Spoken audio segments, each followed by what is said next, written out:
Hello YouTube, Reddit Math here, and welcome back to Granblue Fantasy. Today we're going to be picking up with the second half of Chapter 1 with the episode 3 and 4. We're still seeking a pilot that can help us out with an airship, the famed Rackham. So we should be coming across him pretty soon here. We'll go ahead and get started. It's just kind of a recap, right? Yeah. We're finding the deteriorated airship in the Angid's Highlands. However, the Helmsman Rackham is nowhere to be seen. Instead, we run into some Imperial soldiers who are still after Lyria. Sounds about right.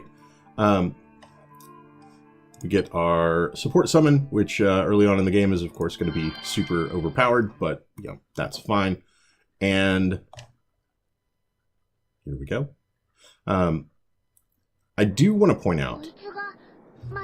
Yeah, so we find the airship. Awesome. So I do want to point out, you know, the only game that I played in probably the last 6 months that I haven't recorded or put on YouTube has been Granblue Fantasy. The reason for that being it is, in addition to being a browser-based game, you can also play it on mobile. And so I have it on my phone and use it as just sort of an addictive, repetitive gameplay loop kind of thing. You know, everything you should want out of a mobile game, really. Yeah. All right, so we found the airship. We didn't find Rackham. We did find soldiers of the Erst Empire. Well, lovely. I do still want to make it through, like, the kind of campaign main storyline of the game in a Let's Play format. Ooh. Oh, I hate this guy.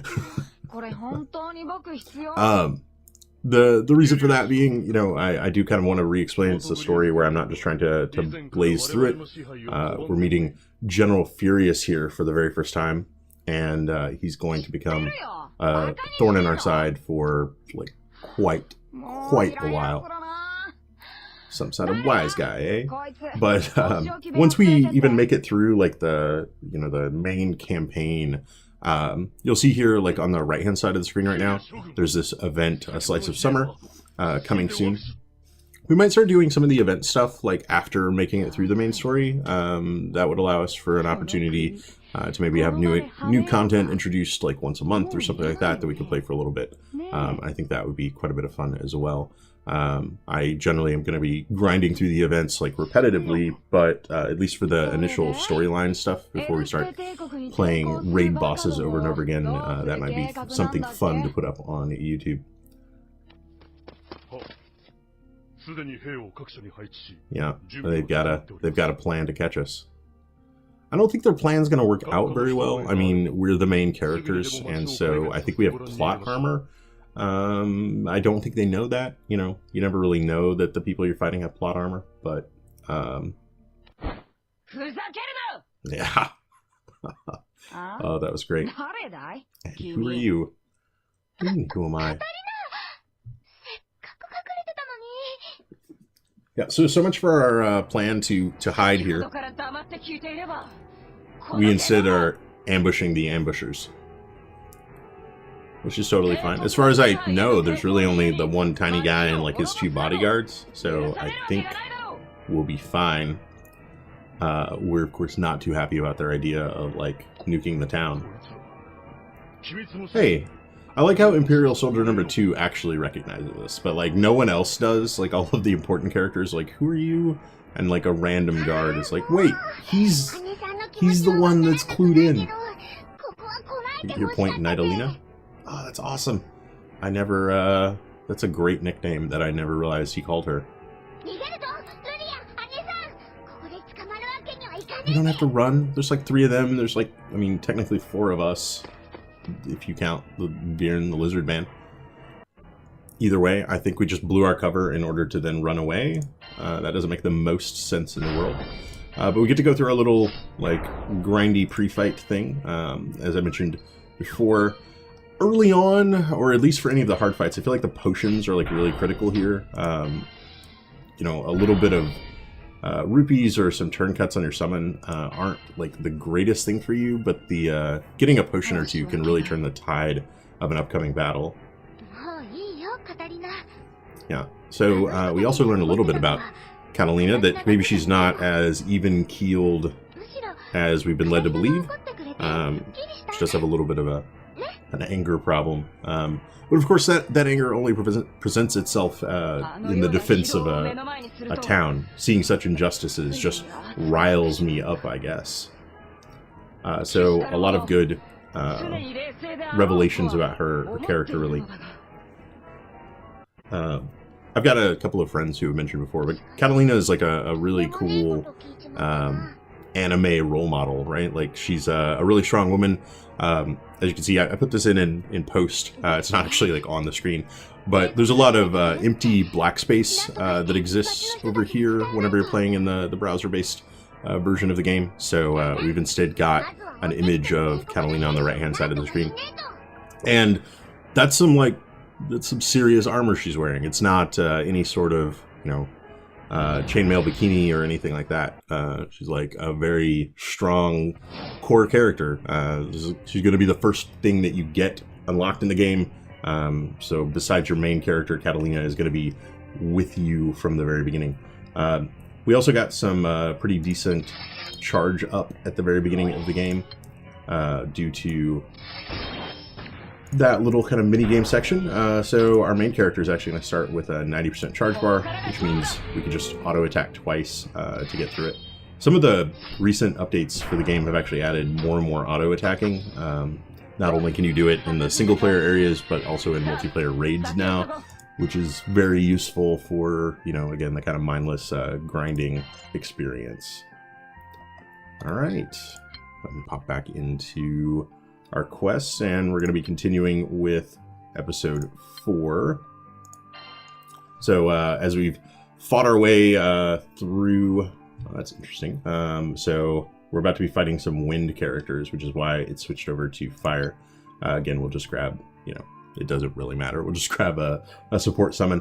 If it's not obvious, like, the top of this list is actually like from my friends list. They'll always appear up here, and then you just get sort of a random sampling. So even if you didn't have friends with high level ranking things, the random ones that you get a distribution of are always like more than satisfactory. But we'll grab a level 40 Agni, and he would basically walk all over an enemy in a single turn.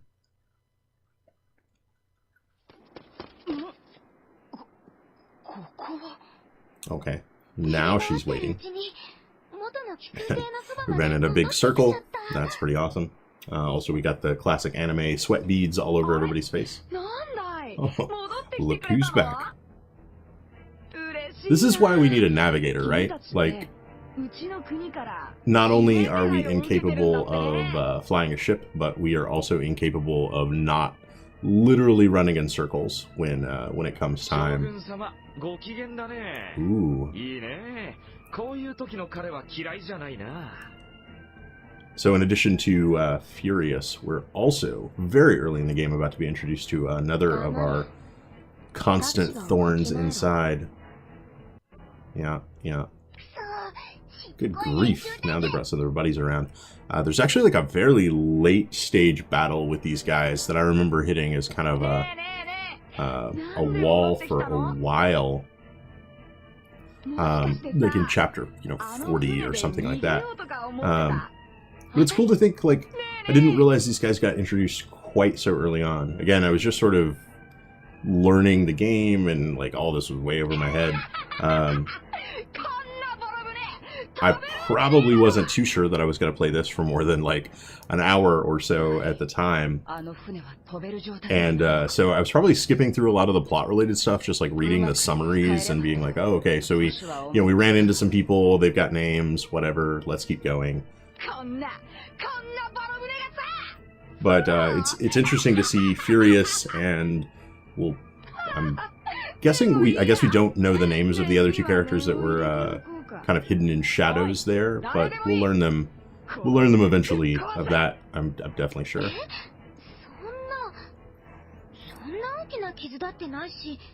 So I guess like it doesn't really address. I guess we've managed to stop their plot to destroy the town, but now they're turning their ire against the airship that we found, which is of course our ticket off this island.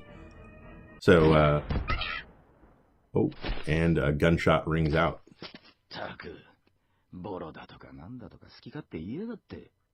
Ooh.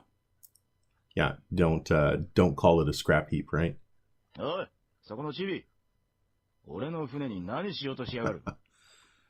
some great lines, and that's a really awesome introduction. Again, in comparing it to sort of like classic anime stylings and all that kind of stuff. There's a ton of tropes in this game, like a ton. But tropes aren't bad. You know, there's nothing wrong with it.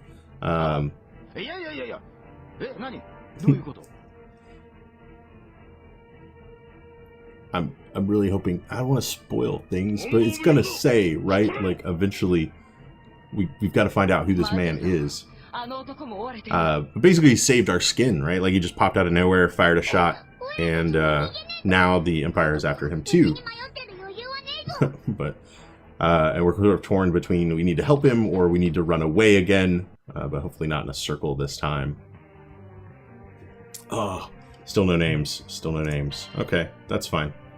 We'll make our escape. Of course, getting one blue potion, that would be awesome. Treasure chests are fine. You know, later on, I don't really care about the potions. I don't need to heal in any of these fights, and some of the satin feathers are okay. There's some like crafting material in here that you might need to grind out later on. But those become the things that are more important to me. I don't really need this kind of XP or these potions that only matter in this one fight. We've been cornered, but our newfound friend might just be able to save us. Let's see. He's got a hideout. I like the I don't know the mechanics of all this. So he's holding a gun, also has a holster with another gun in it, but like holster's only on one side. So is the holster big enough for two guns, or does he just always hold the one gun? But he's got guns. He's got like a cigarello in his mouth, and then a hideout nearby. So you know he's everything is like a little shady, to be sure. And we've got a two-part battle, right? This is battle 1 of 2. You saw when it popped up there, how the kind of line and boss fight over on one side. So we are, let's go ahead and just pop our Agni, right? Like I loved, early on in the game, this was one of my favorite things, was seeing all of these cool charge animation stacks. And although I know it's like super inefficient, and you can just toggle the summon animations off, like in the menu, I always leave them on because they're one of my favorite things to see in the game. And a boss battle. I don't know. Hey, isn't this a griffin? Using a monster like this, Furious must be behind it. If this griffin gets mad enough, it can rampage. Be careful. You can do it. We'll use a summon if need be. Well, we actually kind of already used a summon. But our first kind of boss fight, right? So, which makes sense. We're about to end chapter 1. In the boss fight, you're going to see, in addition to the health bar, we've got some other stuff going on. And you've got these charge diamonds that are going to go up every turn. They've also got this mode bar that's going to increase as we do damage, and then decrease as we do damage. But it's going to flip them into sort of charged up mode. I'm actually curious to see, like, we're going to do way too much damage to this guy, I think. But no, I think we can do it. So, like, our attacks, you'll see, took him to about 50% mode. We'll just do another auto attack. I'm actually like trying not to kill him, basically. And you're now going to see, keep this up and we'll get him for sure. Awesome. You're now going to see that both charge diamonds are now filled. So as he auto attacks against us again, he's actually going to get like sort of a special super attack, which, because he's in overdrive, is actually going to be quite strong. Ooh, quite strong. We can use heals to recover from damage. My healing spell is ready. Yeah, that's not a terrible idea. So, like, we could use Catalina's heal. That'd get everybody back in the fight. Man, Lyria got quite low. And one of the sort of special mechanics at play here, if you have the event Lyria, which I do, her life force is actually like connected to your main character. So if she'd been knocked out, that would have actually knocked out 2 of our 3 characters. Might have put us in a little bit of a precarious position. But so the charge diamond thing, expecting to see or hoping to see. Charge diamonds, when the enemy's not in overdrive, give it one kind of special attack, and then once it goes into overdrive, it sort of changes its moveset. So now it's going to get stronger attacks, and we just saw it like went into overdrive right as it did its first round of charge diamond attacks. So that charge attack was like the strongest thing it can do. The idea then, of course, is you start attacking it again, and this might kill it, but you start attacking it again, and you're going to drive the charge bar back down. And once it goes all the way back down, the enemy's going to end up in a break mode. Yeah, Lyria doesn't joke around when she gets her charge attack off. Yeah, so that is going to kill him. But reducing the charge bar will then put it in a break mode where it's weaker for a period of time. So there's a little bit more to these sort of boss fights than just the generic rabble enemies that we've been fighting so far. Eventually, you know, we're going to get to a point where we don't just steamroll them with auto attacks, but for now, that's kind of the basic introduction to it. If you were, you know, you'd probably be like level 5 or something by the time you're hitting this, and you know, that might pose a little bit more of a fight. It's sometimes worth it to consider making sure that the enemy like goes through its first cycle of charge diamonds before it hits overdrive, and then trying to burn it out of overdrive before it gets its next charge attack off a couple of turns later. All right, and having defeated that guy, no real amazing loots, but phew, looks like they finally gave up on the search. All right, so we managed to escape. Yeah, like, oh, he didn't stay on the screen long enough. But I wanted to point out his weapon loadout, like the gun, the holstered gun. He's also got a sword behind him. The guy's armed to the teeth, quite literally. And we made it into his hideout. Yeah, the gun. Do you think that can't hold 2 guns, right? There's no way he like puts it in front. So he's just like always got to have that one in his hand. Oh, finally, Red and the others introduce themselves and tell him how they came to be stranded. And that's why we got to find ourselves the helmsman. And his hideout is kind of interesting, right? Like the bottles and books and yay! We've been introduced to Rackham. So this is, of course, you know, who we were looking for. We kind of heard of the famed Rackham. And you think all along the helmsman we were looking for was you, yay! You know, great surprise there, right? This can't be a mere coincidence. You're right. It's almost like it had been written by the game developers / in the stars, as it were. Rackham's a little too cool for school. You know, kind of a... He's like a Han Solo character, right? Like he's the pilot of a ship. He's got... Anytime a character has a hideout, you assume it's like a criminal hideout. So he's got sort of some criminal elements about him. He uses guns, which in a fantasy setting is like, ooh, he's got guns, right? Like that seems to make him a little bit more dangerous. And Rackham's expression turns stiff as he struggles to conceal his true feelings on the matter. Yeah, he's using excuse, you know, he wasn't there to save us, he just felt bad for the airship, that's why he stepped in. And then cutting back to Furious. Alright, and we get our first clear look at these characters.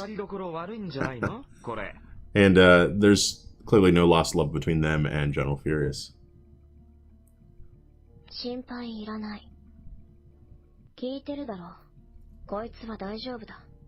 And also some very cool character designs here. I mean, I'd say sometimes we get a little bit into the generic. We're going to find some, you know, basic knights. The regular enemies, of course, are fairly just bog standard. But any of the characters that have been created for the game have some like really evocative character designs, and generally stay very far away from anything I've ever seen or being like a fairly generic, which is impressive to say, considering there's something like 200 characters available in the game. So still a little bit of a mystery of exactly who they are. Some kind of, you know, henchmen of the Erst Empire, working with the general, but there's no lost love there. We've also managed to pick up an additional character in our party, and now seems like a good a time as any. So what I'm going to do here is kind of explain a little bit about what we're going to do from chapter to chapter. So there's a lot of classes in the game, and I want to show off as many of them as I can. So one of the things we're going to be doing in the next episode, we'll be switching our class, and we're going to go ahead and move from the fighter down to the knight. We'll just take them in order, but with something like 50 character classes, we can go through one of these a chapter and still have plenty of time to make it through all of them. So we'll go ahead and pop into the knight. We get this cool class switch kind of introduction to the new class that we switched into. The class is now knight, you know, like a very cool flowy cape thing. We're not going to bother re-equipping weapons right now, as he can also use a saber. But we can then look at the knight's skills, and he's going to have a far more defensive layout to him, right? Like 50% damage cut to all parties. This phalanx ability is going to be really the signature move of the knight and all of the classes then later based on him. And then an overdrive surge, which he does 300% elemental damage to a foe in overdrive. And we just sort of looked at those overdrive mechanics to learn a little bit more about them. Battle Scar doesn't make as much sense anymore since we don't have the fighter's ability to like boost our charge bar. So I'll probably find something that makes a little bit more sense to put in there. Something that kind of complements the knight's defensive abilities. Chivalry defend the party and quell foes in overdrive. The other thing that we're going to do is we're going to go ahead and fill our fourth character slot here with Rackham, who we've just picked up. And that way he can fight with us in the next fight. You're going to see a ton of characters here. Just pay no attention to the characters behind the glass, I guess. I'm thinking Rackham is like somewhere in the 60s, although I might be wrong. I feel like I've got maybe an uncap for him that I've only really recently picked up.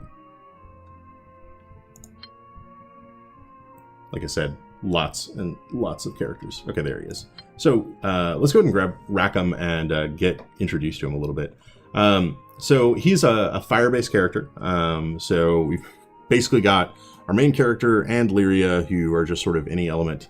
Catalina is water, and now we've got Rackham, who is fire. And, kind of presenting a little bit about maybe his demeanor in that element affinity as well. His charge attack is just big fire damage to a foe. But his skills, he's got Blue Snipe, which is going to do 200 to 250% damage to a single foe.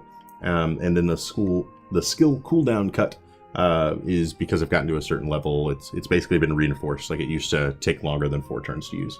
He's also got a cut to mode bar when a foe is in overdrive. Again, we recently learned about that mechanic. Basically, it's just something, it doesn't do damage, but it does take down a ton of their mode bar, which is useful once an enemy gets into overdrive. And then quick shot is just a boost to his double attack rate. It lasts for 3 turns. And then he's got a support skill. He just has kind of a built-in boost to his double attack rate. So Rackham is fairly frequently going to get to attack twice just in his normal auto attacks, which is fairly cool. We've also got him right now at level 60 with max 60. I think I have everything I would need to uncap him right now. Yeah, just barely. So I'm going to go ahead and do that, and we'll get Rackham up to a max of level 70, which in my head, I'd been waiting on to kind of reintroduce him into the LP, and that way during our Let's Play, he'll be gaining some experience, because I don't use him in any of my other parties, so it didn't really matter too much. And we'll try to level uncap any of our other characters that we pick up along the way, so that we can ensure they're at least gaining, some experience. Also, in his portrait here, unlike, well, I guess it's that gun then, right? Like, oh, that makes way more sense. So he holds this one, which is like the small revolver, and then what we're seeing holstered is actually this like giant rifle with an attached bayonet. So that's the other gun, and then he's got a sword back there. So he either does a pistol and a sword combo, or when he needs to, I guess he would just maybe pull out the rifle and then holster the pistol, and then take shots with the rifle at long range. That makes like so much more sense than what I was trying to figure out before. All right, so you know, maybe there is a little bit to it. Yeah, that's gonna do it for this episode. Then next time we'll pick up in chapter 2 with our newfound knight. I'll find a better support skill for him, and our slightly more fleshed out party.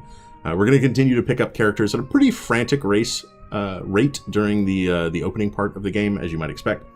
During the first like 5 to 10 chapters, we're going to basically get everybody that's going to be in our airship. I think the last character might actually come in chapter 11, but we'll worry about that as the time comes. I do hope you guys enjoyed this episode, and I hope you're enjoying this series. I know it's been a bit of a gap between the last episode and this one. Feel free to rewatch the last episode if you need any kind of refresher. But these videos are going to be up for a very long time, so I figure it doesn't matter too much if there's a gap in between. If you're watching this in the distant future and had no idea there was a gap in between, well, there was, and you missed it. All right, guys, that's going to do it. I hope you enjoyed this episode, and if you did, feel free to subscribe. There's lots more on the channel. You can leave a like or a comment if you have anything to say about this or any of my other videos, and I will catch you guys next time.